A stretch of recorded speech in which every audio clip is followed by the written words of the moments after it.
we begin with the CXO panel session of the day. And before I call on the fantastic panel of this industry leading experts, I would like to highlight a few topics of discussion which they would be discussing on. Traveling in the time machine, the NBFC industry in 2025. How can finance companies become truly agile in a volatile market? Understanding the leadership role within the digital transformation journey, existing positions of finance industry, and many more. So now, ladies and gentlemen, I would like to take all of your permission and please help me welcome the honorable CXO panel members with the biggest round of applause in the order of the sequence. Our first panel member joining the stage, Mr. Mehernosh Tata, CEO, Edelweiss Retail Finance. Can we have a big round of applause for Mr. Tata? Welcome to the stage. Kindly take your seat, sir. Joining next, we have Mr. DS Tripathi, Managing Director and CEO, Aadhar Housing Finance. A big round of applause to Mr. Tripathi. We are delighted to have you, sir, in the panel. Joining next, we have Mr. Gaurav Gupta, Managing Director and CEO, Adani Capital. A big round of applause for Mr. Gupta. Mr. Gupta, welcome to the panel. Delighted to have you. Please take your seat. Joining next, we have SABYASACHI, RATH, co-founder and CEO, Purple Finance. A big round of applause to Mr. RATH. Mr. RATH, welcome to the panel. Delighted to have you.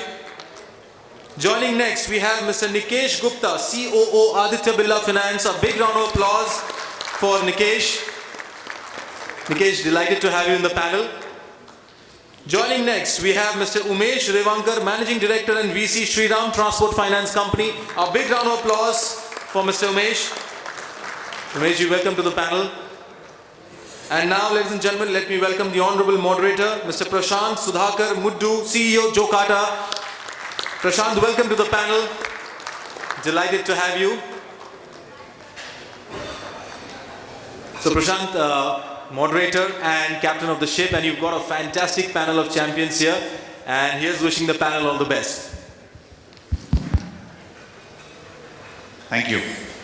Welcome everyone. I know it's just after lunch, but with the esteemed panel that we have, I don't think that should be a challenge.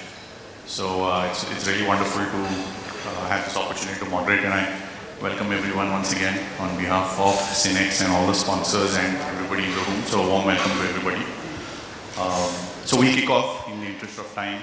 I think India has become a hotbed for lending, especially digital lending, and with the alignment of the trifecta for credit growth, so namely demand, data, and the digital ecosystem.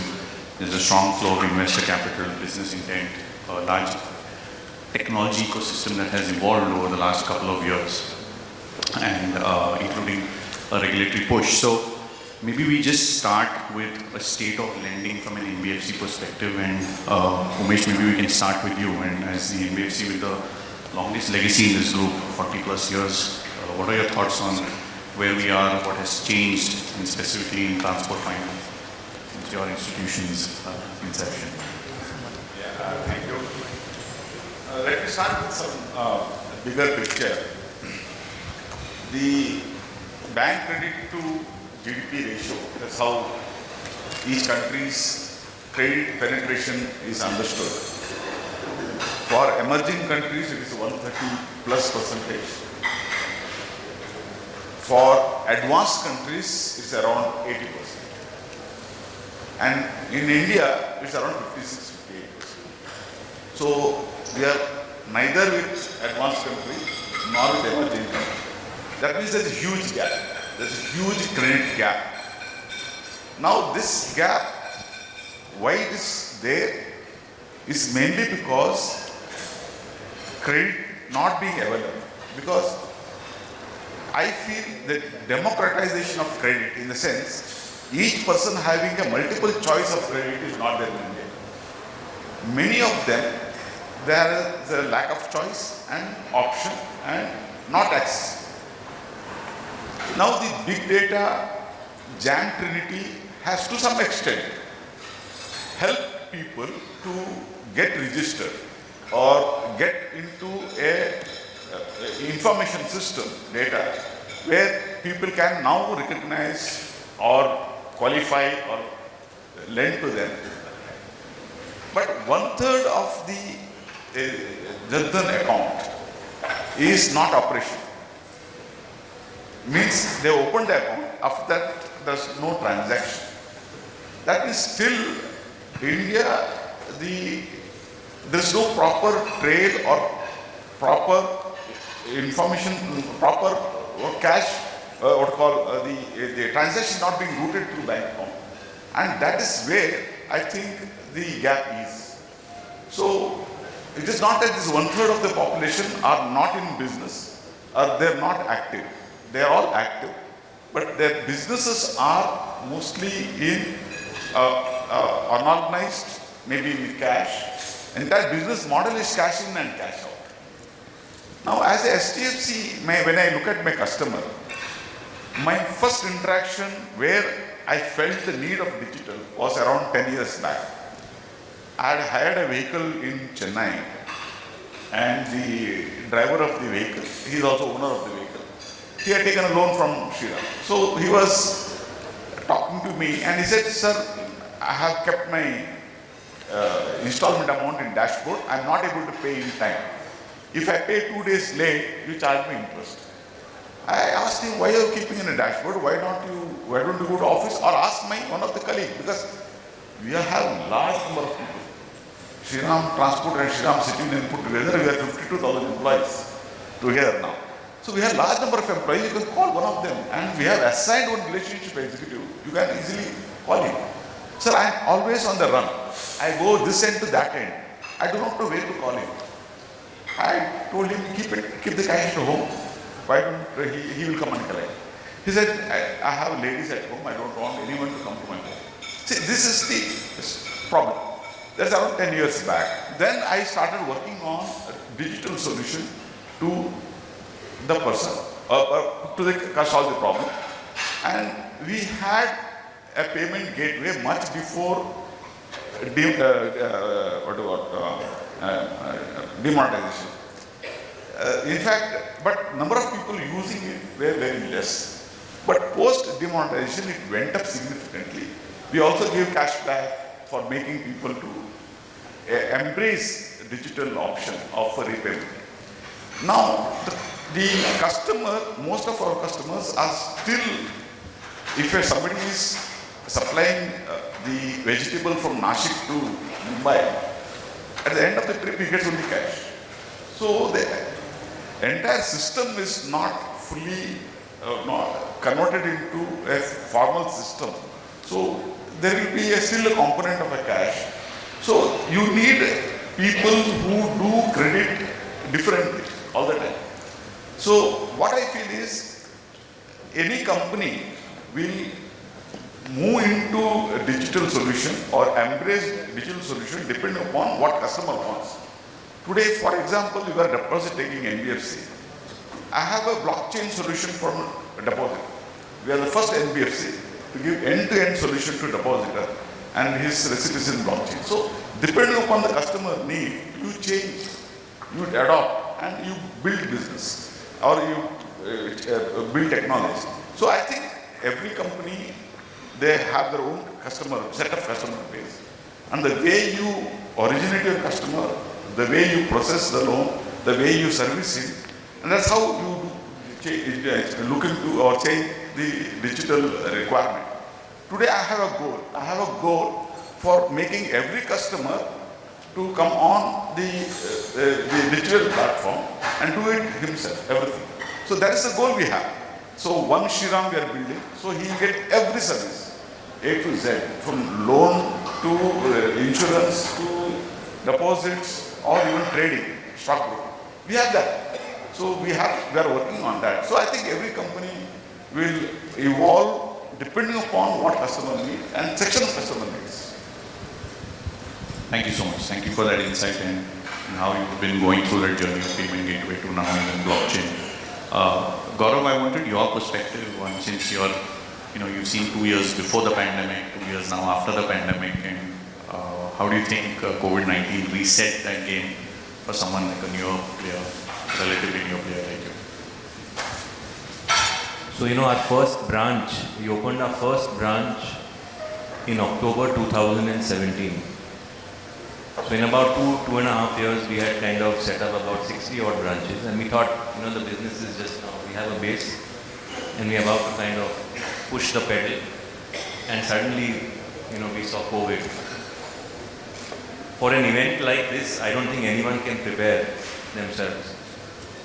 But COVID taught us two terms: lockdown and work from home. I don't think anyone ever appreciated the importance of these two terms. And that forced us to digitize and virtualize. So I remember when we had started beginning to hear about this concept of a lockdown, the first thing we had to prepare ourselves was that, one, can we continue to do business even when we are not in the office? And I mean two things. One, we have a supply chain business where we provide working capital finance, and I think in 4 years we've disbursed a little under $1 billion. We don't call ourselves fintech, but it's an entirely digitally driven business. That business never stopped. So we continue to support our customers for that business even during the pandemic. And over a period of time, I think we had reached a stage where every loan disbursement we could kind of continue even when the operations team was sitting, each of the team members were sitting in their respective homes. The second aspect was collection. I think Umesh mentioned about, customers being used to paying cash.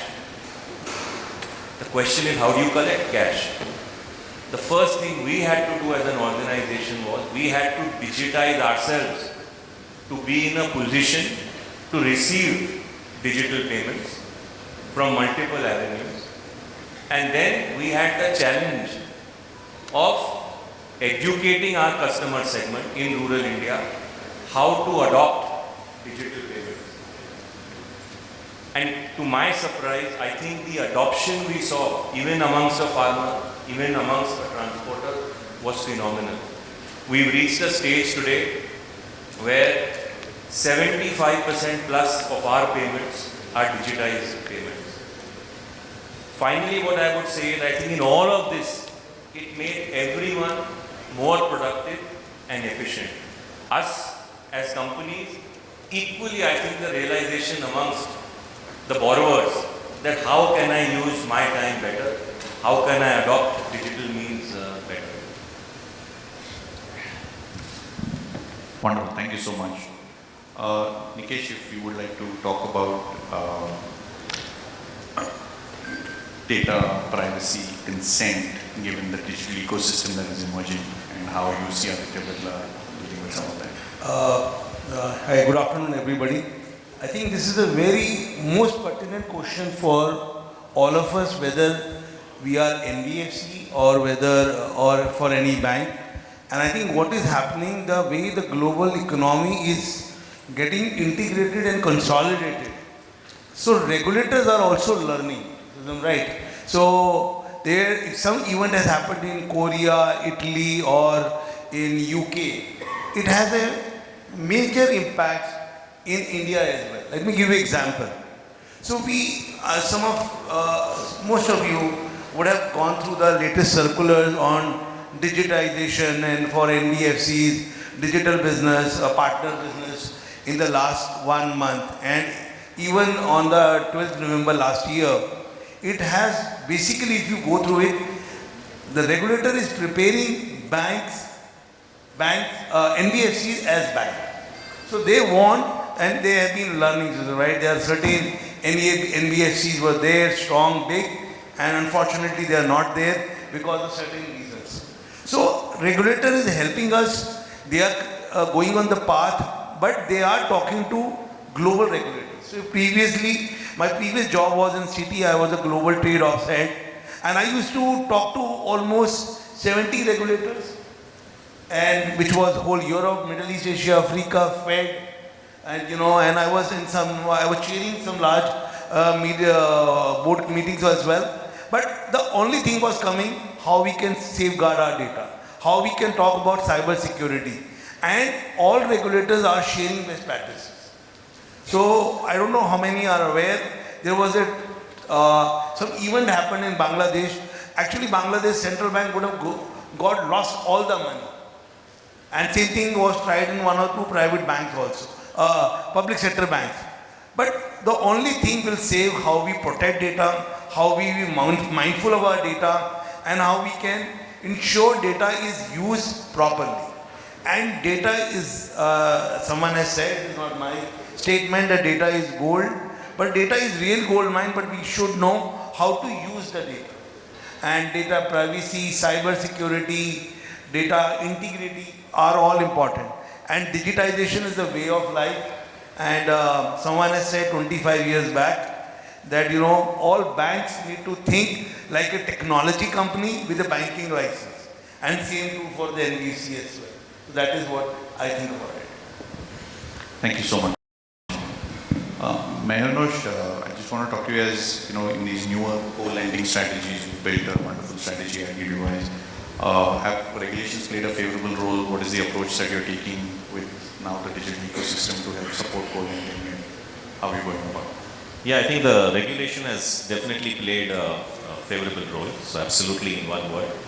The way we look at it is, I think there are two key aspects. One is you have MSMEs, which today account for 30% of the GDP. As we all know, it's not the large corporates, but really the MSMEs who are the largest employers in India. Right? But I think the biggest challenge for them to grow is basically growth capital. And if you see even the pie, 96% of MSMEs are actually micro. Right? Less than 3% are really where you would call them above a small and medium category, which really basically tells you that there's a big missing middle. And therefore, I think one of the things which even the regulator has realized is, beyond the point, the public sector companies by themselves can't really support the MSMEs. And if we have to generate employment, if this particular engine of growth has to be further given impetus, you need to collaborate with other partners who are good at it. And when you look at the financial ecosystem, I would say NBFCs play a very important role as a last mile connector for these MSMEs. Right? So I think this regulation, the co-lending regulation, is really aimed at looking at unserved, underserved MSMEs. It's largely towards the priority sector lending, but the regulator is open to hearing from you, even if it is, for example, not a priority sector but an MSME. And you're able to now channelize the best of both. The banks, where you have the low CASA and therefore cost of the funding is lower, and the NBFC, which in turn has the ability to originate, underwrite, and definitely go out and collect. So when you merge these two, you are actually having a win-win-win for all three. The MSME, who actually benefits because now he gets it at a slightly better pricing than what you would sell on your own. The bank, which gets a priority sector loan, which otherwise is a challenge, and the NBFC, which gets the ability to go out and offer a better pricing, therefore a better cohort of customer comes into you. And at the end of the day, it's a better paying customer, lesser credit costs, and obviously all associated benefits that flow with it. So I think the systems are supportive for this? So I think it's a good question. Most of we are dealing with one private and one public sector bank right now. We entered into an MOU with them. And you have two or three, I think one or two of them are also here talking about their products. So you have these, I would say, tech companies which are helping do the biggest thing, which is the recon. Because when you have a loan which is split 80 in the bank, 20 with the NBFC, at the end of the day for the customer it's one loan.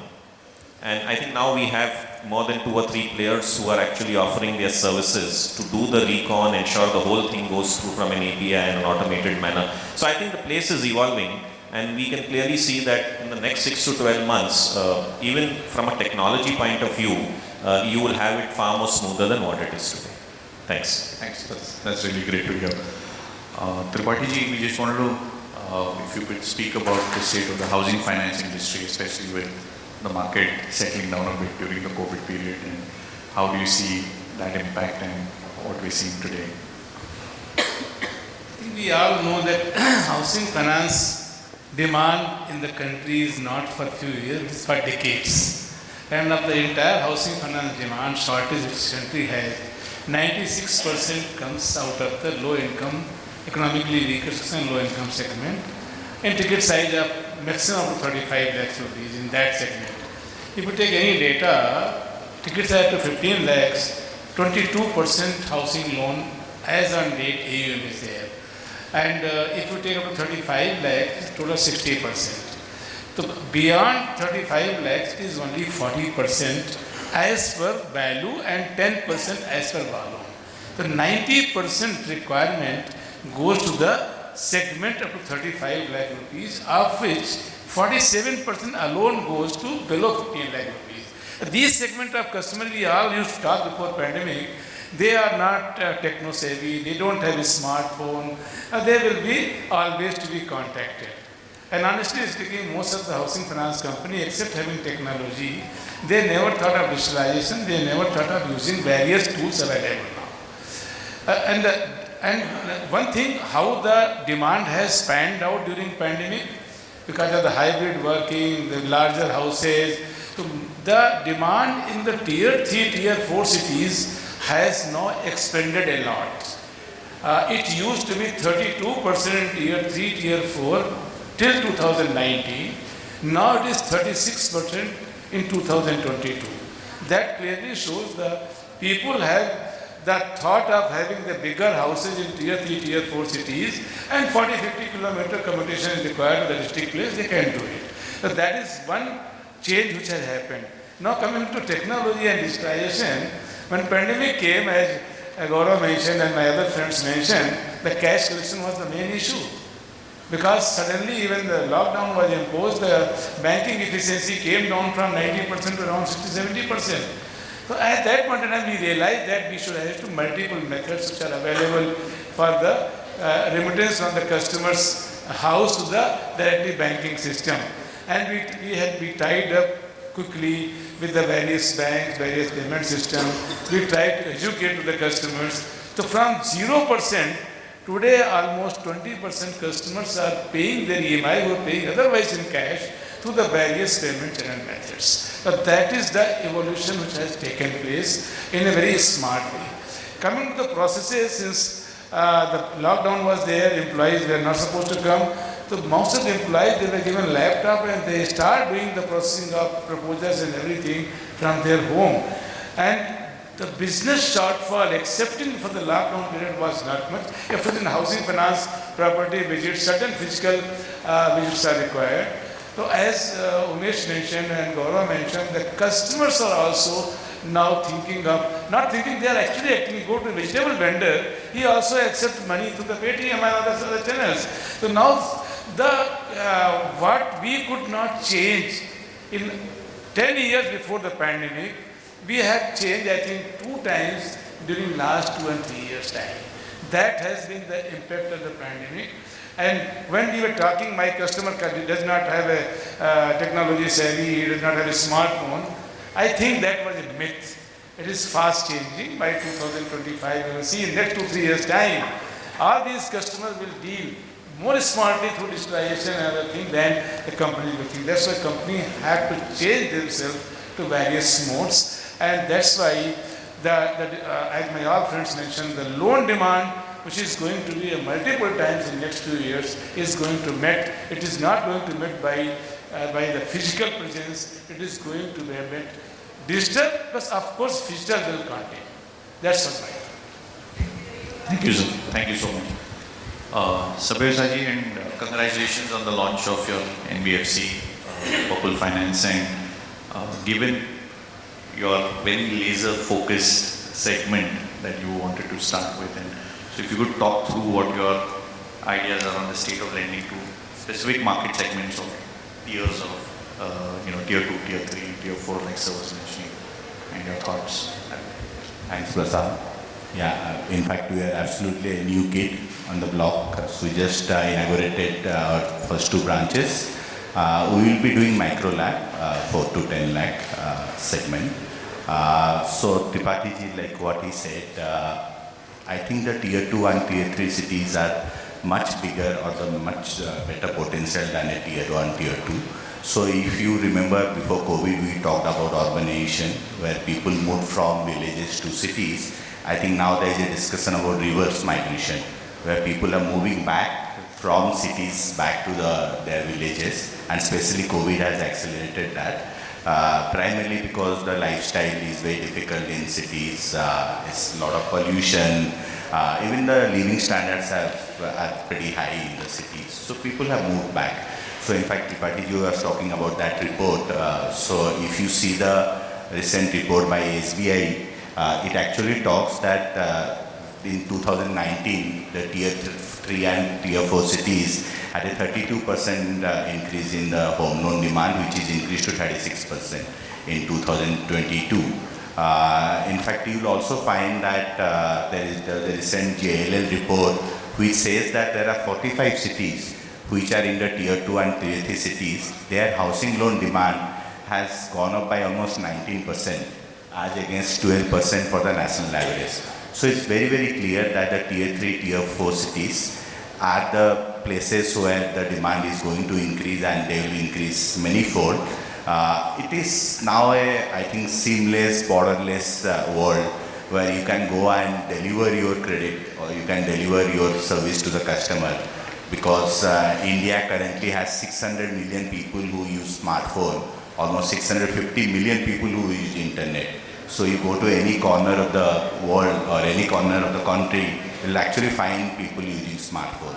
So this has been a very exciting journey. In fact, when we started in Purple Finance, so like everybody is so senior here, but we thought that is it actually correct that will the customer pay as, you know, typically in a LAP segment you collect something called a initial money deposit, and traditionally lenders have been taking that money in the form of a cash or in the form of a check, and the process is very long. Then you wait for the check to get clear, you see if the check has bounced, then he's not the right customer.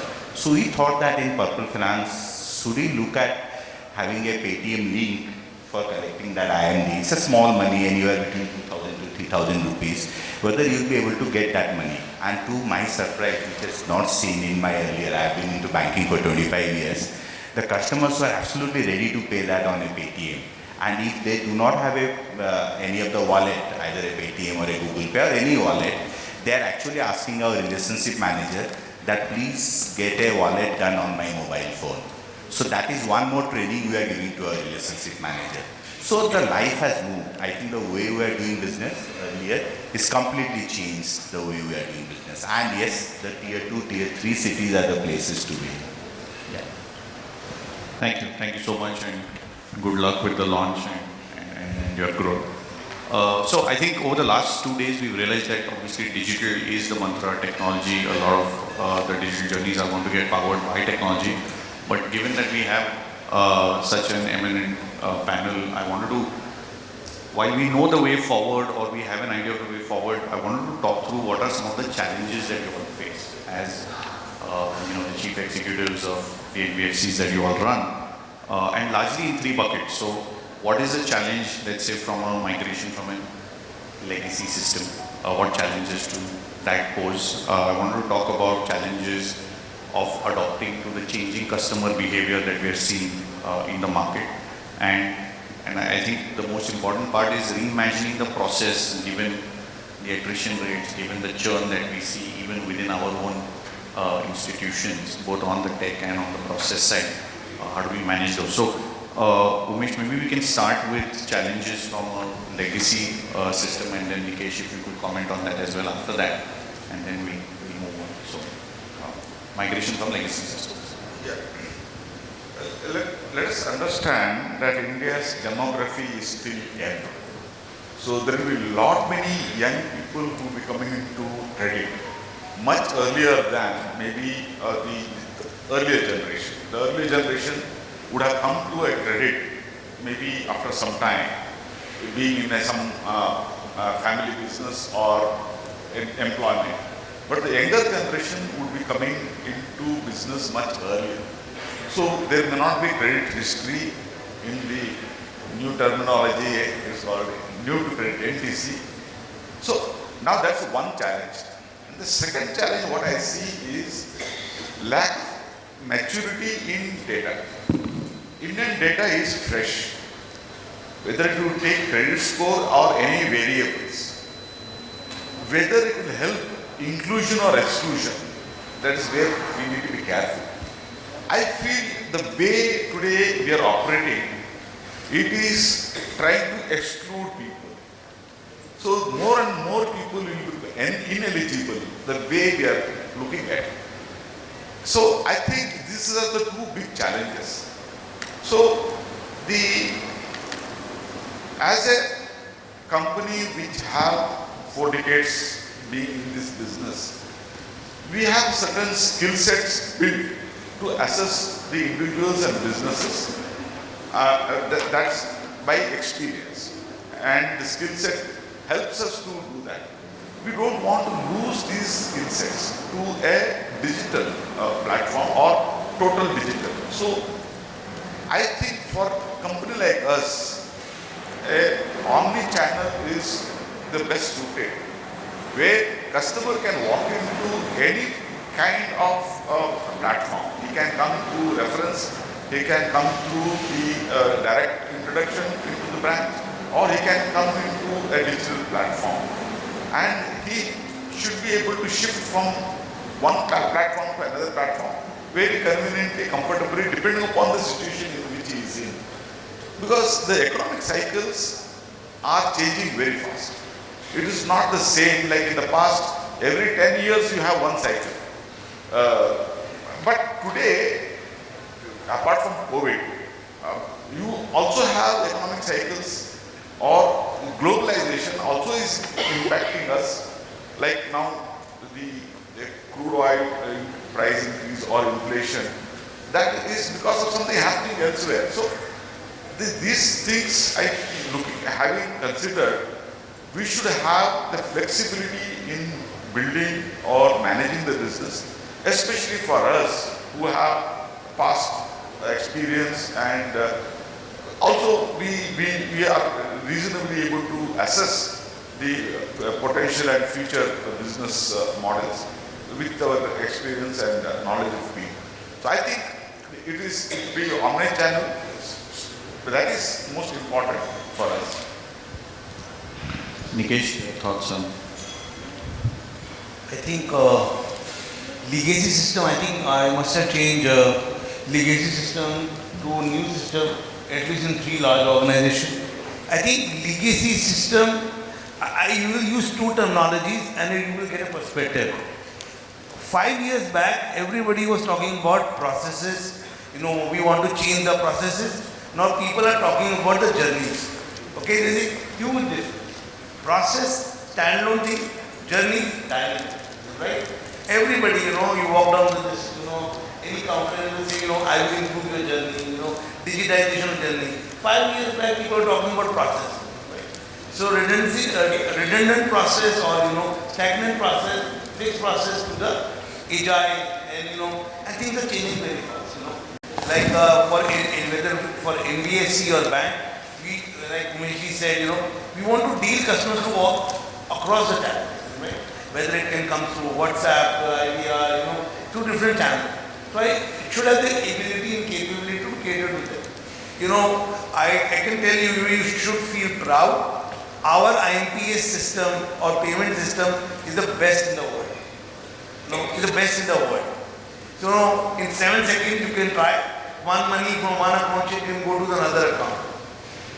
This is not in many countries. At least 100 plus countries, 70 I was catering to, at least 40 countries was never there. They used to check with me what you can do in RTGS, NEFT and all those kind of things. So what my take on this, legacy systems are written in COBOL, C++. Now we are moving towards more dynamic. People are talking about microservices, modular approach, so that they can use the data. They can, something is developed for one particular product. Can be, so there's a great need for it, but it has to plan well, structured well. Otherwise it will create an havoc, and somebody talk about reconciliation challenges and issue, it will definitely lead to those kind of things and create big impact. Thank you so much. Mehernosh, you want to talk about changing customer behavior and how you are adapting to it? What do you see that in the near future? Yeah, I think what we are seeing is as the new generation comes in, I think they are more accepting towards being digital. So, if you go to, we did mention, even today, a vegetable vendor has a QR code saying, in case you don't have cash, here's the QR code, aap isse paisa de do. So, we are clearly seeing quite a few of these myths being broken. Just to give you an example, in our company, when we started using requesting for bank statements. So earlier there used to be copies of bank statements, scanned copies. We said we don't want any of that. Let it come directly as a PDF to us or an e-reader. We were at 30-35% of that cohort. I think post-pandemic and everything else and customers becoming more open-minded, 96% of our volumes now are coming where bank statements are being sent directly. In fact, now we are requesting clients saying if you send it with scan copy, probably it will take 2 days more for us to decision the case for you, right? So it's completely, in a large way it's changing. And the mindset is changing not just for taking a loan. I think the first thing is as a entrepreneur, your mindset has to change that I am open to doing digital business first.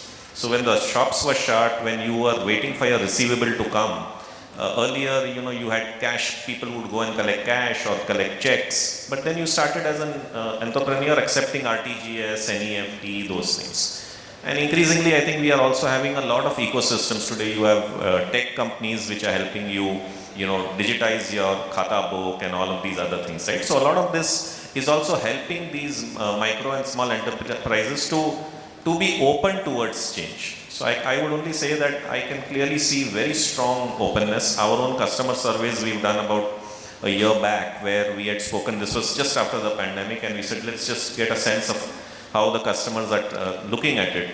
And 35 to 38% of customers who had earlier told us we will never look at anything digital came back saying that 1 out of 3 said now I'm open to look at what digital platforms are. So I think it's changing. SABYASACHI, comment on? Yeah, yes, the customer behavior is changing rapidly. So I think I just was going through one of the Google report. I would like to take some data from there. So it says that 41% of people now actually use internet in India. The transaction through internet has increased by 76%. Very interesting analysis. It says that 49% of people who are taking loan are below 30 and they are using their digital channel. And almost 59% of them, they first browse through the internet, even if they go for a digital way to take a loan. One more interesting analysis, it says that 23% of the borrowers in tier 3 and tier 4 cities are female, as against 15% borrower in tier 1 and tier 2. And they are digital savvy. So it actually completely, there is a myth that the female borrowers are not digital savvy. So this is the changing customer behavior. So with that, I think there is nothing left but for us to adapt a digital. But yes, the segment which Purple is into, which is a lab, there are challenges like what Tripathi ji said, that you do not have enough data for them. Even the alternate data source is also limited for them. So it is always we always feel and we always debate that whether should I dispose of or should I not do a personal discussion with the customer? Should I not do a PD with the customer? We call it a PD. Should I only depend on a scorecard? So it is always like whether the scorecard should be 40% of our judgment or our PD should be 60% or scorecard should be 60% or 40%. That's something I think is a challenge which we still have not got into. And especially when you are into a loan against property, doing a title search is still a challenge, although we have actually found out a solution for it, and when we launch our product, we'll be able to do a title search in 5 hours time. Again, valuation. There is properties in India are varied, really varied. You have the Gauthan property, you have the Panchayat property, you have any kind of properties. So how are you going to do a valuation? So somebody comes and says that I'll do a scrub on a magic brick. And is it the right value? So it's not the right value. So these are still challenges. It is not fully digital. It is still physical for us. But I think the way things are moving, it will be a matter of days or maybe a matter of months or years when we'll actually be able to give a complete digital journey to a lab customer. Thank you so much. And I think to Tripathi ji and Gaurav, the last question is how are you, because digital transformation needs a cultural shift within the organization, maybe a process realignment. We all know the challenges we have with attrition and churn. So how are you handling some of these challenges? What are the challenges do you see on this space? Actually, the first and foremost challenge when you go think of digitalization and you go for all these things is the mindset of the leadership team. That is the foremost challenge I think most of the companies are facing. We all have been working in a different environment, and today if you ask them, we are digitalizing. So before we go to the customer, first of all, the CEO or the top management should understand that this is going to be the only way of survival. If you think of cost of acquisition, cost of processing, cost of customer service, and the cost of collection, and ultimately the satisfaction of customer, if you are thinking on that, all reductions are required, because in the competitive environment, without cost reduction, without operating cost reduction, you can't survive.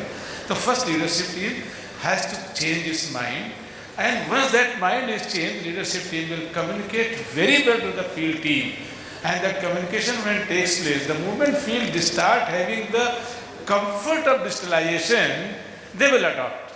The lower level team always believes whether it is beneficial, this is giving comfort to them or not, they will adopt. And that is the duty of top management to convey to them. According to me, when you think of digitalization, you always ensure that right from the source, every event is digitalized, no human intervention is required for that.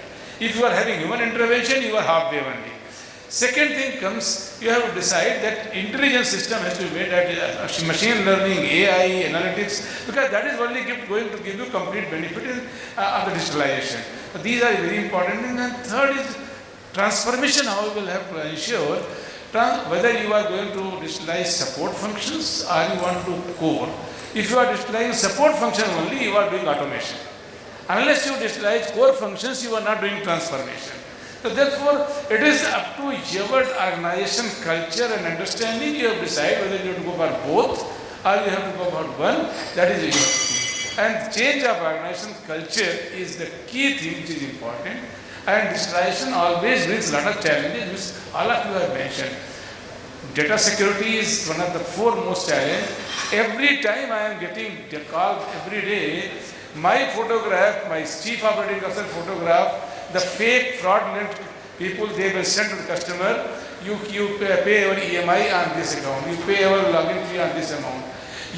All the photographs which they find on the Facebook and the LinkedIn of the company, they capture and they send to the branch managers and the collection people.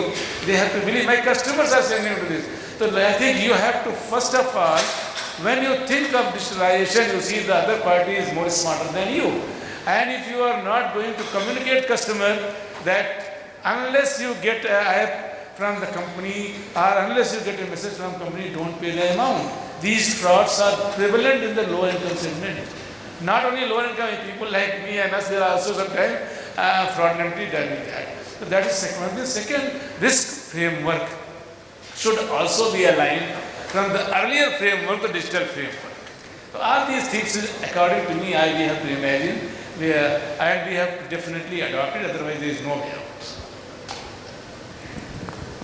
I was actually going to say that Umesh and Tripathi ji have wealth of experience and huge legacy issues, and we being a young organization, we have the ability to think afresh. But after hearing Tripathi ji, I think he's completely digitized and transformed himself and perhaps his organization. But what he says is absolutely right. I think you have to believe. And today as a company, we actually question ourselves first, that why can't every process be digitized? Why can't we give a contactless loan? All of us sitting in this room can get a loan in 3 minutes or 5 minutes. Why? Because we have history, we have credit card transaction. So it's very easy to assess this audience.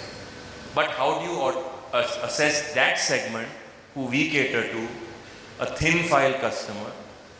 And since we only do a secured loan, so we have to do a mortgage or we have to do a hypothecation process. But how can we make that contactless? Now, if you really look at our business at one level, our business is 3 parts. There is a customer onboarding part. And I think full credit to this government with Aadhar, with India Stack. Today, everybody can do that in a minute. The second part is the underwriting part. It is very easy to underwrite an unsecured loan. But a loan which is secured, either through a mortgage or through a hypothecation. How can you digitize that? How can you also achieve that 2-minute sanction? I think that time will come. We need some help from the ecosystem as land records get digitized, as RTO records get digitized. I think even those wanting to do secured loan will be able to do it in 2 minutes or 3 minutes. The third part is the disbursement part. Today we have e-sign, e-NACH. If we want to do it, we can certainly do it. You know, we opened what we call digital branches. Today everybody talks about DBUs, but we opened 18 months back. For us, a digital branch, it doesn't have a printer. There is no paper in the branch, and there is huge demand from my team. Sir, printer to hona chahiye. And we say, why? That is where we have to also change our people. Why can't he convince that transporter or that farmer कि अभी physical loan agreement नहीं मिलेगा? You will do an e-sign, and I am 100% sure if our team tries to do it, the acceptability from the borrower will be very high. But first, as Tripathi said, we have to change ourselves. We have to believe this can happen, and then convince our team. Then we can take the next step. Thank you, and thank you everyone for your comments on that. So I have a lot more questions, but I'm also cognizant of time, and I know the streets are also going to get busy. So what I wanted to do, because I think you know, we have such a distinguished panel, and I am sure there will be a lot of questions around the room. So before we, instead of diving into the questions I was thinking maybe we'll open it up to the floor and have people ask questions. But somewhere along the way, if one being a technologist myself, running a large technology company for the last 10 years, I'm most excited about the evolution of the India stack. So for example, now we're going to see the Open Credit Enablement Network, OCEN as we call it. We're also seeing, largely driven by Mr. Nandan Nilekani, the ONDC, which is the Open Network for Digital Commerce. And I think that layer, along with the OCEN layer, and of course the UPI layer that already exists, is really going to democratize credit, as you all mentioned. Is going to make data really available. And so all of the challenges and the opportunities you spoke are going to get very relevant. So it's really an exciting space for even someone who's in technology, who's working with financial institutions, to see this evolution. And as the questions come, maybe you can touch upon the things that excite you most, either in the form of the India stack or these protocols, or any other technology themes that you see, distributed ledger systems or artificial intelligence that you think are relevant to you. That would be great. So we can take some questions. If you have a specific question for one of the gentlemen on stage, please do point that out. Otherwise, we can take that. Thank you. So, ladies and gentlemen, I think we have a couple of minutes. We'll take 2 questions from the floor. And I think as Prashant has already mentioned, please raise your hand and introduce yourself and the organization, and the question to the moderator or the panel member, any particular, or it's a generic question. Then I think, Prashant, you can take a call. Whom should you guide the question to? So any question, ladies and gentlemen? Have a question?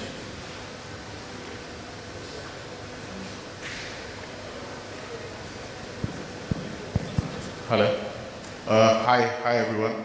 So I'm Saurabh, I take care of retail operations for the Birla. My question is that, all of us have adapted to digitalization and technologies in the past 2-3 years. I think what we are lacking is the on-ground implementation. All right, there is a lot of focus where each partner is giving us great solutions. But like Nikesh mentioned about the journey, I think we still don't have companies that will do this whole integration for me. So do you think we are getting there where a partner will come and do it for me end-to-end across? Are we heading there, or are we getting to companies that will give me solutions for everything, rather than this modular approach where I go to one partner for something, somebody else, get a third person to integrate, and I end up with correcting the journey forever? So how do you think we're going to go, I would say, on an automated journey towards implementation?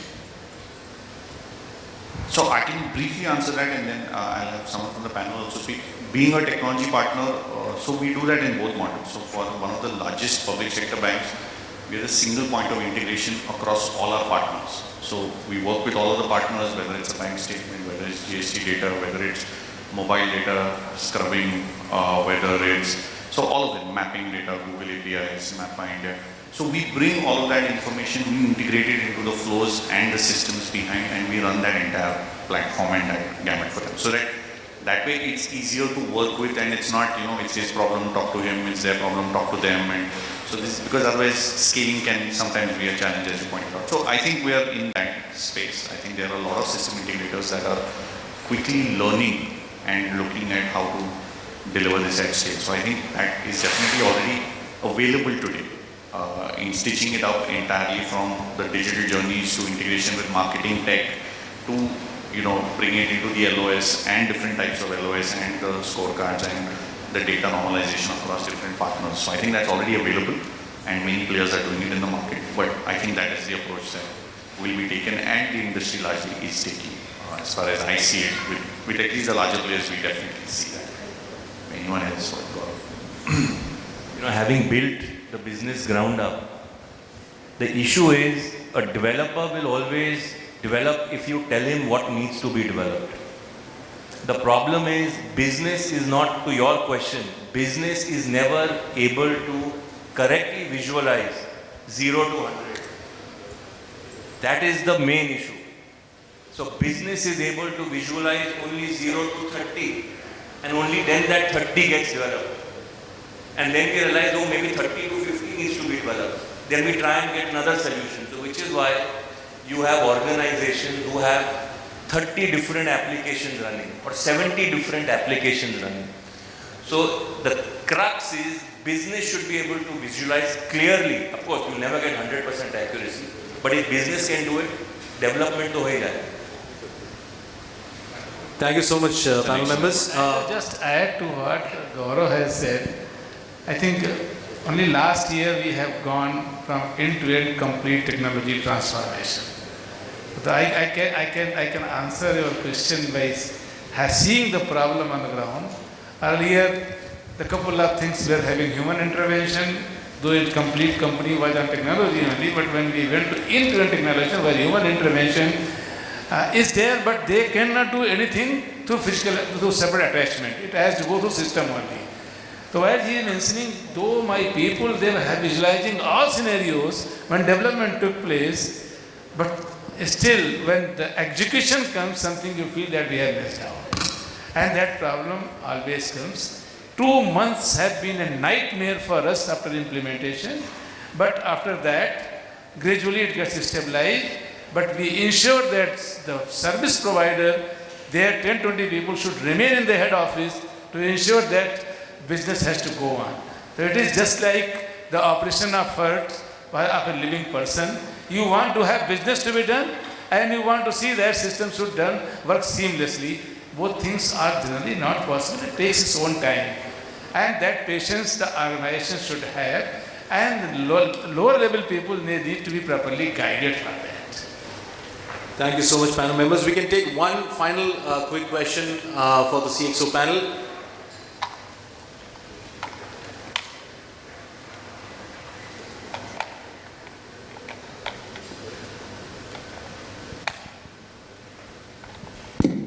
Yeah, Nanda Srinivas from Adani Capital. Yeah, wanted to ask about 2 points with so much of data, digital, where the companies are GTM and D2C, direct to customers. Where do you see the aggregators are going through in your future, like the big giants like SABYASACHI or Deal for Loans or all these big giants? And second point is on the operational risk point, which in last 2 days we have never spoken about. So where do you see this operational risk point is getting away completely from the finance industry also, or?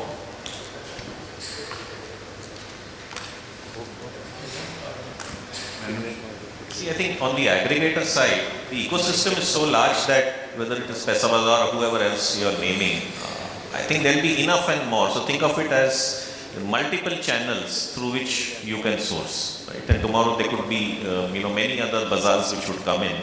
The whole idea being, do you have a system which can take those leads, qualify them, and then obviously internally digest them and go ahead and do that. So I think at least the ecosystem being built through Agile and what what Jocata was speaking about across, I would say banks and institutions now, there is reasonable amount of understanding that across various segments, whichever it comes, whether it comes through direct channel, indirect channel, digi channel, online, otherwise, leads and applications can get processed. So I think that answers the first part of your question. I would like to speak on the operation risk. I think it's absolutely incorrect. I will say that the operation risk is as critical as a credit risk. In fact, for a gold loan company, it's nothing but an operation risk. And if you see, there are a lot of now, so people are capturing something called a risk RCSA, which is risk self-assessment, KRIs and all that. In fact, RBI also is moving from a standardized approach to an advanced approach in operation risk. So it's not that operation risk cannot be sidetracked. It's as critical as a credit risk. And there are a lot of advanced management approach. And there are a lot of companies, in fact, including companies like CRISIL and all that, who have their operation risk software, which actually can do an incident management capture for you. So it's very much critical. It just cannot be waved away. Thank you so much, gentlemen. And ladies and gentlemen, a big round of applause for this fantastic Power Pack panel here. I would now like to call on stage Mr. Gautam Ramdas, Business Head, India from Nani.ai, to kindly do the honors of felicitating this wonderful panel of CXOs. We'll start with Mehernosh Tata first.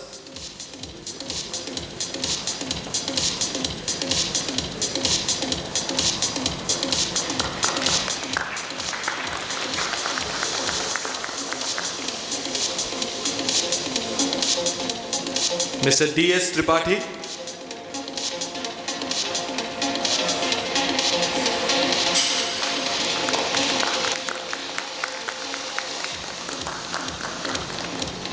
Mr. Gaurav Gupta.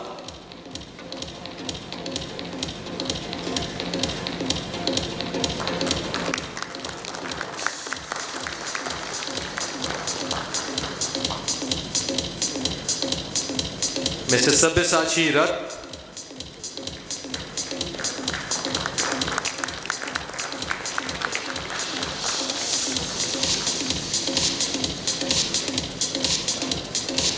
Mr. Nikesh Gupta.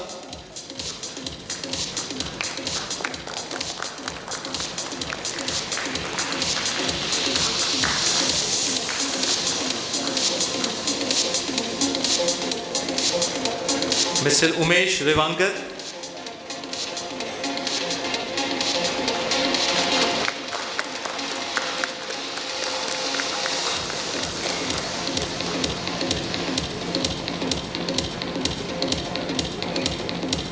And our honorable moderator, Mr. Prashant Muddu.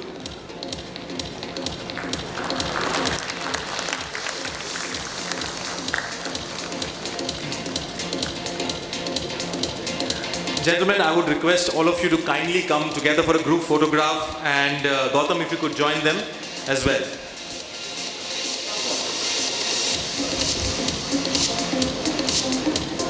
A big round of applause, ladies and gentlemen, for the CXO panel and the expert MDs and CEOs here. Mr. Mehernosh Tata from Edelweiss Retail Finance, Mr. D.S. Tripathi from Aadhar Housing Finance, Mr. Gaurav Gupta from Adani Capital, Mr. SABYASACHI RATH from Purple Finance, Mr. Nikesh Gupta from Aditya Birla Finance, Mr. Umesh Revankar from Shriram Transport Finance Company, and our moderator, Mr. Prashant Muddu from Jocata. Thank you so much, gentlemen, for that wonderful session.